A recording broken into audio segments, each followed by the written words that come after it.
All right, shalom, shalom. I want to begin this lesson by giving all praises, all glory and honor to Yahweh, by Hashem, Yahweh Shai, by Hashem Kakodash. Double honors to the apostles and the elders of Great Millstone that do rule and teach well.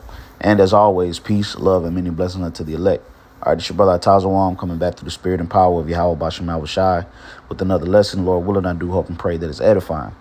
All right, I was, just scrolling through, watching a couple videos, Priest Tazai one here in the Atlanta camp did an amazing video edifying, dealing with this subject matter of Hassad and the Russians rising into power. When I was watching also the elder up in Baltimore, Karatazapa, just listening to, certain talking points from Hassad. And basically, to sum it up, like the elders and apostles said, this guy's a novice. He really don't understand the scriptures. And, and it just goes to show that the Lord ain't dealing with him, okay? Because there's one song that the elect is going to sing, okay? And if majority of the people teaching the scriptures is not singing that particular song, then obviously you're out of sync, okay? Now, his point that he making is that after America's destroyed, the Russians are going to rise into power. And that's just simply not true nor biblical, okay? There's not going to be another kingdom prophesied to rise into power. First and foremost, Russia's in power right now, which is why they have the capability of taking down America. They're in power. They're in a power seat. These are two global superpowers, okay? America is not the sole power of the earth, okay? His power is being challenged by another superpower. Okay, so when they face off, both of these powers will be crippled and will fall. Okay, they're not going to rise into power. They're already in power. They have a strong economy, a strong military, and strong alliances. So they're in power. Okay, when Yahweh Shai comes back, there will be certain groups of Edomites left throughout the earth, scattered throughout the earth. When Yahweh Shai comes back, that he's going to round up and put into captivity. He's not going to, fight per se in that capacity with the Russians that he's going to do at his appearing. Okay? This is simple. So let's get into the scriptures. Okay, this is Revelations chapter 19, and I'm going to start at verse 14. It says, "And the armies which were in heaven followed him upon white horses." This is talking about the chariots. All right, when Yahweh Shai makes his appearing in the sky with the chariots, it says, "Clothed in fine linen, white and clean. And out of his mouth goeth a sharp sword," which that lines up with Ezekiel. Not Ezekiel, I'm sorry. 2nd Ezra, the 13th chapter. The prophecy of Yahweh Shai coming back in the chariots, which was described as a great mountain. All right, and it says that fire proceedeth out of his mouth. Meaning he's going to be shooting fire out of the chariot. That's right here in the book of Revelation, the 19th chapter. It says that with it he should smite the nations. Okay, so all the nations are going to be smitten. The valley of Yahweh Shaphat. All right, when you read Joel, was that the 2nd chapter? When you read the valley of Yahweh Shaphat, that's when all the nations are going to go and fight in the Middle East. And Yahweh Shai is going to come back with the chariots and smite them. It says, "And he shall rule them with a rod of iron, and he treadeth the winepress of the fierceness and wrath of the Almighty power." Okay, but the point that I wanted to get in there is he shall rule them with a rod of iron. He's going to rule over the nations when he come back. Okay, now he's going to come back, fight, deliver the elect, and then return to the earth at a particular time. Okay? And once the elect comes back down to earth, they're going to be there's going to be a massive gathering of heathens. All right? They're going to be put into slavery. It's not going to be a battle. It's not going to be a whole other kingdom that needs to be taken down. Okay? Now, like the Apostle Tahar said, yeah, these heathens may resist or fight or try to fight or come against us, but it's not going to be a full-fledged battle, okay? Because these kingdoms are going to be crippled when World War III takes place. There's going to be an exchange of intercontinental ballistic missiles, high-powered missiles, okay? Nobody's going to be able to rise into power after this thing takes place. Only the kingdom of Israel is going to rise into power, okay? It says he shall rule them with the rod of iron, and he treadeth the winepress of the fierceness and wrath of the almighty power. Verse 16, and he hath on his vesture and on his thigh a name written, King of Kings and Lord of Lords. Okay? So Yahushua is going to be crowned the King of all kings, the King of Vladimir Putin, the King of America, the King of over the Moabites, the King over the Ammonites, the Japhites, all right, all the Hamite nations. Yahushua is going to be king over all of them. He's going to lord over all the nations. Okay? And his governing body, the 144,000, are going to be, pretty much the generals, the top generals. Okay? The top governing body under the throne of Yahushua and King David. So there's not going to be a rise in the power. What is this guy talking about? And first of all, it takes a long time for a kingdom to rise into power. Okay? No, they're not going to be the next superpower. They are a superpower now. Okay? So let's go into 2 Ezra chapter 6 and verse 7. It says, then answered I and said, what shall be the parting asunder of the times? Or when shall be the end of the first and the beginning of it that followeth? And he said unto me, from Abraham unto Isaac, when Jacob and Esau were first born, which we always bring this out, that the showdown is going to be between Jacob and Esau. Okay? And like the Elder Tazal one mentioned in his lesson, the Russians are Edomites. Okay? They are Edomites. They're not another nation. So Esau is going to rise up again? That's not biblical. Okay? When Esau falls, every Edomite nation is going to fall. Now you have Russia and America that's going to go toe-to-toe, and Russia's going to get the upper hand, but it doesn't mean that they're going to be in a strong enough position to rise into a power. Okay? The whole planet is going to be jacked up. We're talking about super high-powered missiles landing all over the earth. Okay? There's not going to even be time or resources, for anybody to rise into power. Will they still be around?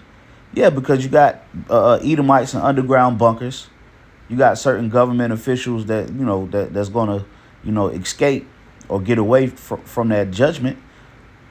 But as far as the governing body, the country, the power of the country, the militaries, everything is going to be through. Okay?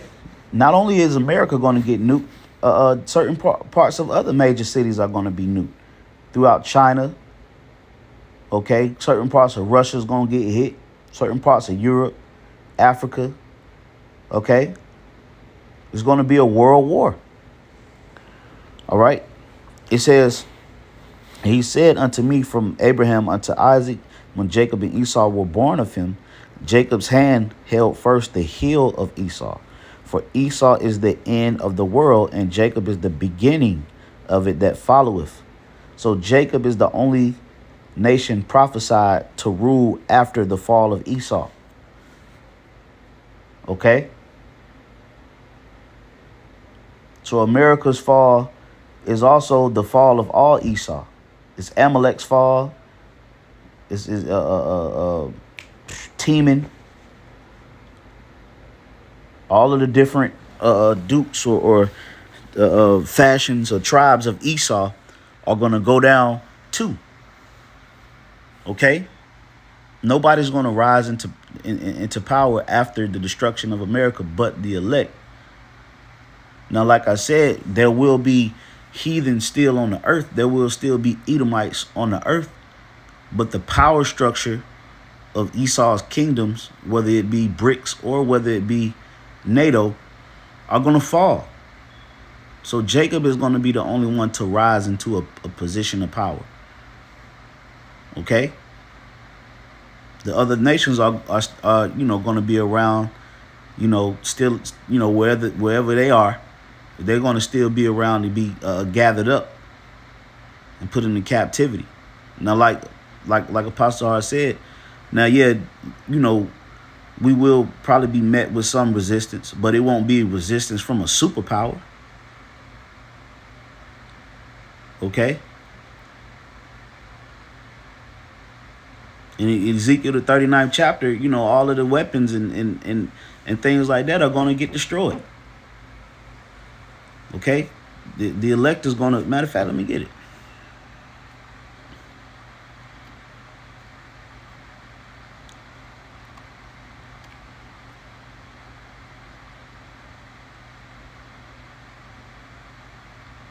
Just bear with me 1 second. Let me find that verse.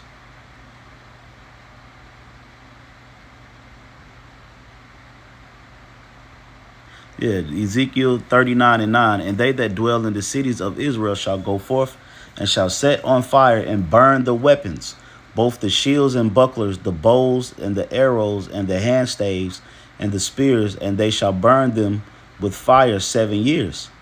Okay? So all the weapons of the other nations are going to be burnt because the war is not going to rise again. Okay?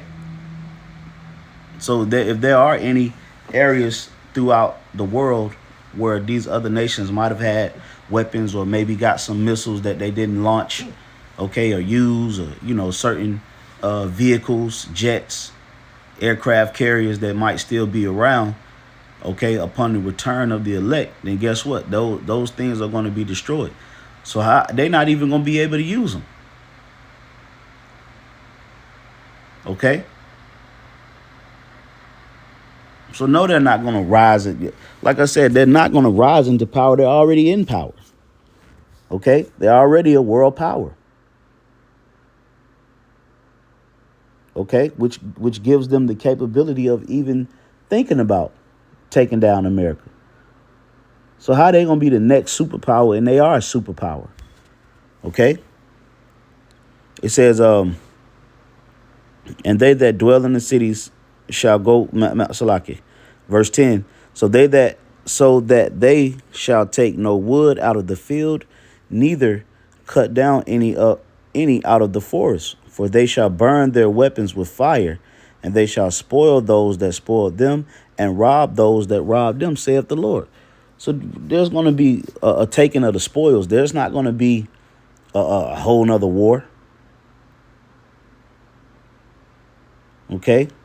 To the victor go the spoils. So that means that the victory is going to be to the elect. Now, the scriptures tell you that in the book of Revelations, that they got victory over the beast. Let me get it.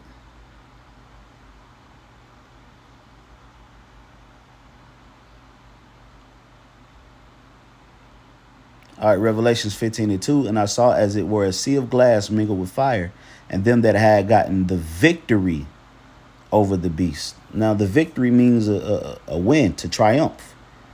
So how you going to win and then go back and then win again?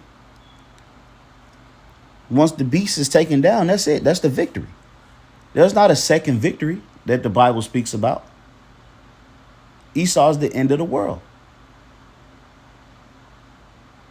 So both of these superpowers are going to go toe to toe. And upon their exchange of nuclear missile fire, they're both going to be through. America's just the country that was solely prophesied to where it will be totally destroyed. But you'll still have certain parts of NATO that'll still be, inhabitable. That doesn't mean that they can rise into power. Because when America get destroyed, that's the fall of the whole alliance. Now, just because certain parts of NATO don't get hit by missiles doesn't mean that NATO is still alive and functioning. Just like when Russia, gets hit, it doesn't mean that they're going to be capable of even sustaining superpower. Okay? It's going to be on the earth. You got to think the amount of catastrophic damage that's going to happen when the missiles hit. Okay? It says, and I saw as it were a sea of glass mingled with fire, and them that had gotten the victory over the beast, which is the elect, and over his image, and over his mark, which is the MOTB, and over the number of his name, standing on the sea of glass, having the harps of God. And they sing the song of Moses, the servant of God, and the song of the Lamb, saying, great and marvelous are thy works, Lord power almighty, just and true are thy ways, thou King of the saints. Okay? So once the elect gets delivered from the destruction and gets delivered from this corruptible flesh and be transformed into those heavenly bodies, and when they come back down, that's going to be the beginning of the kingdom of heaven. We're not going to have to necessarily war again, okay, or overcome another fucking supergiant. All right, so Lord willing, that brought some understanding to the subject matter. I'm gonna give all praises to Yahweh Bashem Awashai Bashem Kakodash, and once again, double honors to the apostles, elders of Great Millstone. Peace, love, many blessings to the elect. Shalom.